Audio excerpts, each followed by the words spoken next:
কোনো এটা সংখ্যাৰ প্ৰামাণিক ৰূপ কোনো এটা সংখ্যাৰ প্ৰামাণিক ৰূপ বা মান্য ৰূপ equal k into 10 to the power m যত m এটা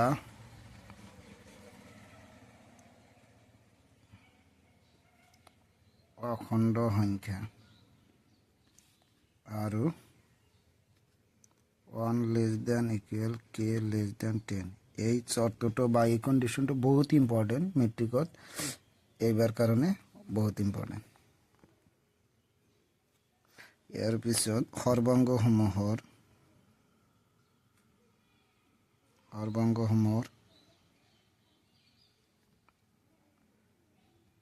প্ৰদান শর্ত 5টা 1 নম্বর শর্তটো হল ASAS 2 নম্বর শর্তটো হল SSS 3 নম্বর শর্তটো হল ASA 4 নম্বর শর্তটো হল AAS 5 নম্বর শর্তটো হল RHS এই শর্ত 5টার বিষয়ে আমি শিকো দুটা বাহু এটা কোণ আর বাহু দুটার মাজৰ কোণটো হ'ব লাগিব তিনিটাই বাহু হ'ব লাগিব দুটা কোণ আর কোণ দুটার মাজৰ বাহুটো হ'ব লাগিব দুটা কোণ আৰ নন ইনক্লুডেড বাহুটো হ'ব লাগিব মানে ব্লেক বাহুটো আৰু এটো ৰাইট এঙ্গেল হাইপোটেনুয়াস সাইড সমকোণ অতিভুজ আৰু এটা বাহু হ'ব লাগিব ইয়াৰ পিছত গণ আৰু গণমূলৰ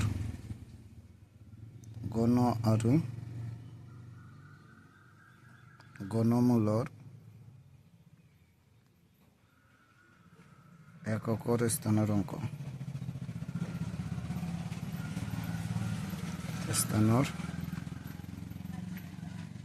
অংক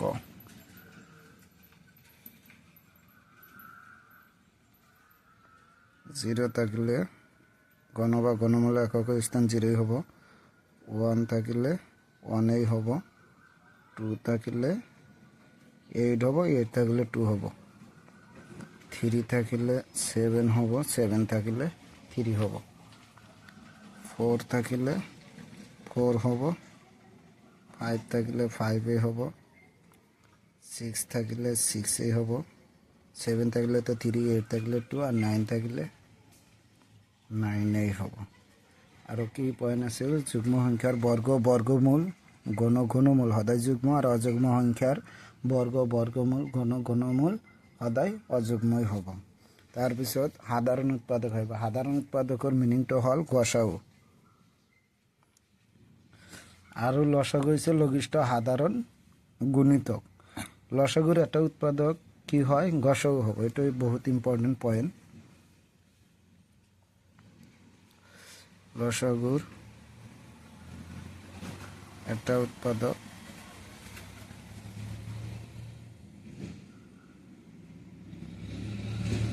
গসাগু মনত ৰাখিব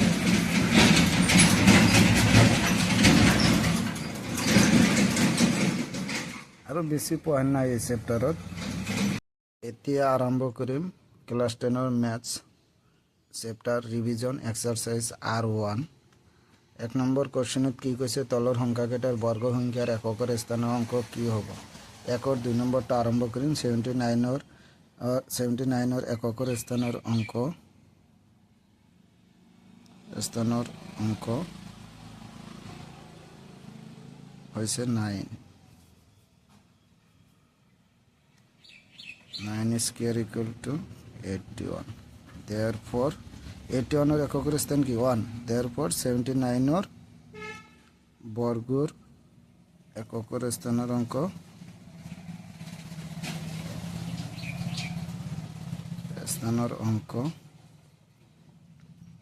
কি 1 ইয়াৰ এতিয়া আৰম্ভ কৰিম 2 নম্বৰ কোশ্চেনটো তলৰ সংখ্যাকেইটা পূৰ্ণ বৰ্গ নোহোৱাৰ কাৰণ কি টুৰ 1 নম্বৰটো 101057 এককৰ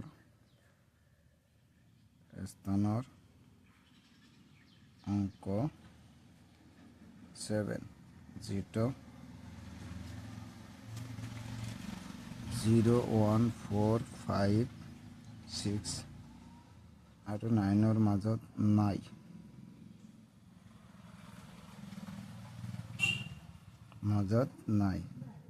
গতিকে সংখ্যাটো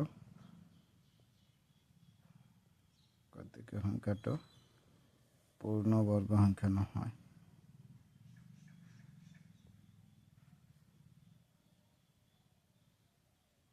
2 নম্বৰটো মুখেৰে কৈ দিওঁ 7928 এককৰ স্থানৰ অংক 8 যেটো 0 1 4 5 6 আৰু 9ৰ মাজত নাই গতিকে ই পূৰ্ণবৰ্গ নহয়। 3 নম্বৰটো সেম 222 এককৰ স্থানৰ অংক 2 যেটো 0 1 4 5 6 আৰু 9ৰ মাজত নাই গতিকে ই পূৰ্ণবৰ্গ নহয়। 4 নম্বৰটো লিখি দিওঁ 640 এককৰ স্থানৰ অংক 0 যেটো কি অযুগ্মভাৱে আছে। কোনো এটা সংখ্যা বৰ্গ সংখ্যা হ'বলৈ হলে যদি এককৰ স্থানটো কি হয় 0ৰে শেষ হয় বা 0 হয় তেন্তে 0 দুটাকৈ বা জোড় হিচাপে থাকিব লাগিব অযুগ্ম, কিন্তু ইয়াত 0 কেইটা আছে এটা আছে গতিকে ই পূৰ্ণবৰ্গ নহয় মানে অযুগ্মভাৱে আছে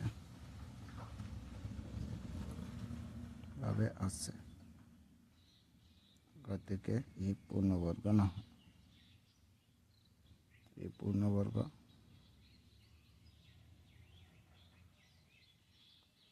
নহয়।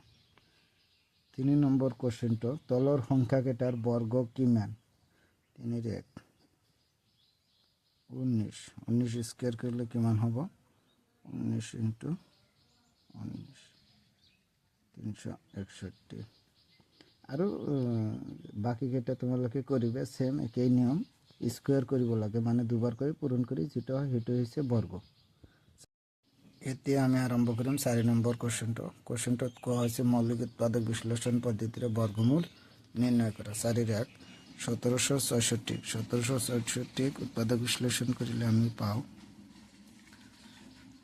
288224413497 into 7 2 into 2 into 3 into 3 into 7 into 7 যেহেতু উৎপাদক বর্গমূল উলিয়াব লাগে রুট ওভার উলিয়াব লাগে তার মানে 2 into 2 into 3 into 3 into 7 into 7 root over মানে সেম উৎপাদক দুটা কই এটা বাহিরত আইব 2 দুটা আছে এটা হইলে 3 দুটা আছে এটা হইলে 7 দুটা আছে এটা হইলে 2 into 3 6 6 into 7 42 তার পিছৰ কেটা তোমালোকে কৰিবা সেম নিয়ম এৰ পিছৰ 4 2 নম্বৰটো 9216 উৎপাদক বিশ্লেষণ কৰিলে আমি পাওঁ 9216 24608 2304 21152 2576 2288 2144 272 236 218 2933 2 into 2 into 2 into 2 এটা দুটা তিনটা চারিটা পাঁচটা ছয়টা সাতটা আটটা নয়টা দশটা 2 into 2 into 2 into 2 into 2 into 1 2 3 4 5 6 7 8 9 3 into 3 যেহেতু কি উলিয়াব লাগে আমার রুট ওভার উলিয়াব লাগে 9216 ইকুয়াল 2 ইনটু 2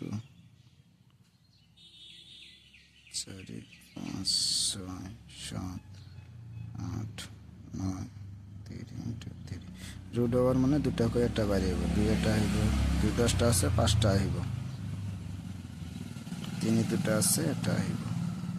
2 দুগুণ 4 দুগুণ 8 দুগুণ 16 16 দুগুণ 32 32 3 গুণ 96 ইয়াৰ পিছত 5 নম্বৰ কোৱেশ্চনটো কোৱা হৈছে যে তলৰ প্ৰতিটো সংখ্যাৰ বাবে আটাইতকৈ সৰু কি সংখ্যাৰে পূৰণ কৰিলে সংখ্যাটো এটা পূৰ্ণবৰ্গ হ'ব 5ৰ দুটা কৰি দিম 1 নম্বৰটো আগে কৰি দিম এবাৰ মেট্ৰিকত আহিছিল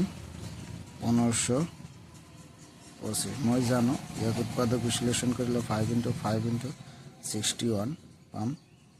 5 স্কয়াৰ * 61 যেহেতু বৰ্গ সংখ্যা হবলৈ হলে প্ৰতিটো মৌলিক উৎপাদক দুটাকৈ থাকিব লাগিব কিন্তু ইয়াত 61 কি আছে এটা আছে গতিকে 61 ৰে পূৰণ কৰিব লাগিব 2 মাৰ্কৰ কাৰণে লিখি দিওঁ যেহেতু মৌলিক উৎপাদক 61 অযুগ্মভাৱে আছে মানে জোড় হিসাবে থাকে না লিখিলে হল অযুগ্মভাৱে আছে therefore 1525 * 61 5 স্কয়াৰ 61 * 61 5 স্কয়াৰ * 61 স্কয়াৰ এটাকে পূৰণ কৰিব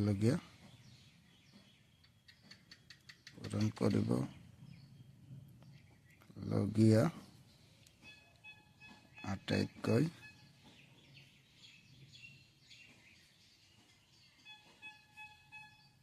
সৰু সংখ্যাটো হ'ল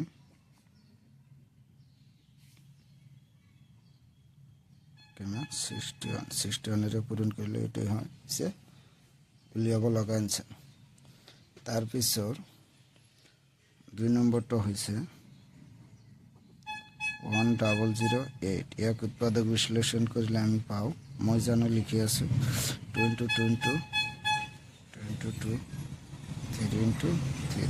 * 7 স্কয়ার করে দিও 2 স্কয়ার 3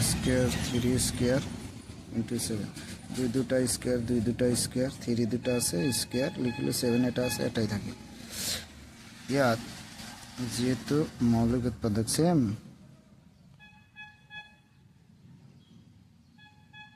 যেহেতু মৌলিক উৎপাদক 7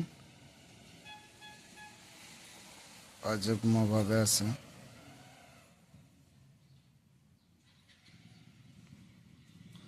therefore 1008 into 7 equal to 2 square into 2 square into 3 square into 7 into 7 equal to 2 square 3 square into 7 square therefore পূরণ কৰিবলগীয়া সৰু সংখ্যাটো পূৰণ কৰিবলগীয়া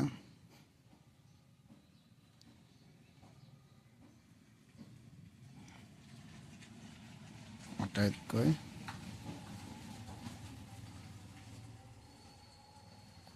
সৰু সংখ্যাটো হ'ল কি 7 এইটো ইয়াৰ পিছত বাকিকেইটা তোমালোকে কৰিবা সেম একেদৰেই ইয়াৰ পিছত 6 নম্বৰটো হ'ব 6 নম্বৰত কোৱা হৈছে তলৰ প্ৰতিটো সংখ্যাৰ বাবে আটাইতকৈ সৰু কি সংখ্যাৰে হৰণ কৰিলে সংখ্যাটো এটা পূৰ্ণবৰ্গ সংখ্যা হ'ব 1 নম্বৰটো প্ৰথমতে কৰি দিও কি আছে 468 ইয়াক উৎপাদক বিশ্লেষণ কৰিলে আমি পাওঁ 468 2 3 4 2 1 1 7 ইয়াৰ পিছত 3 9 3 13 equal to 2 into 2 into 3 into 3 into 13 2 square into 3 square into 13, যেহেতু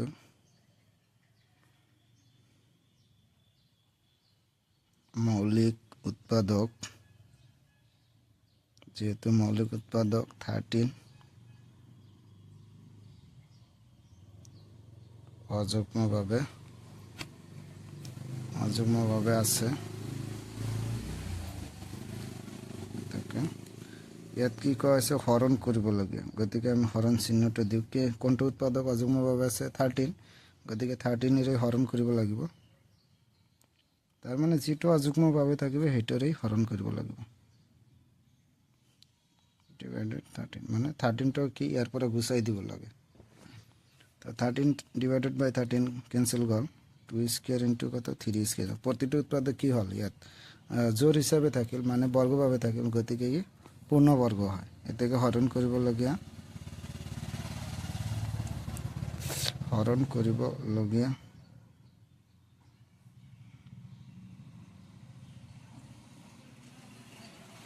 আটাইতকৈ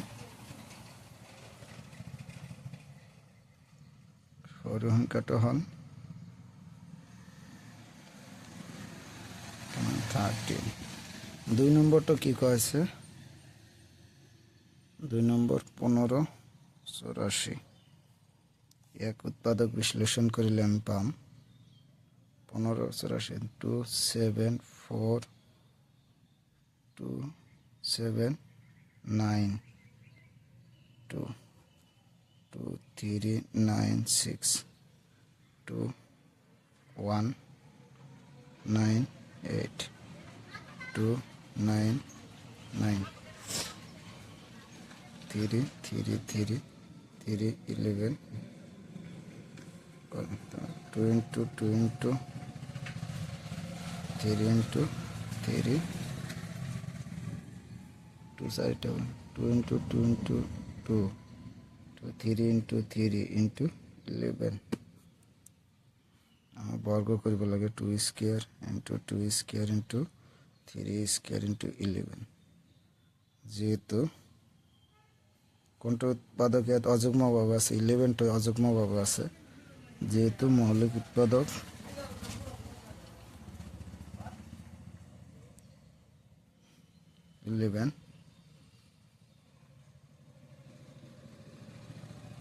অযুগ্মভাৱে আছে,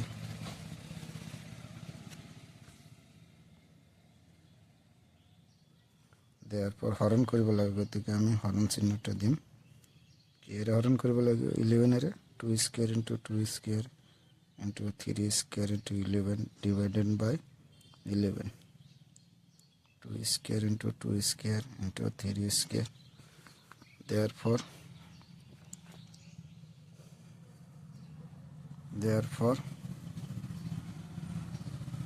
হৰণ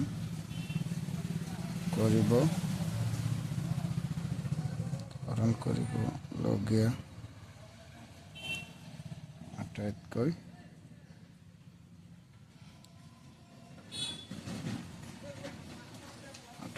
সৰু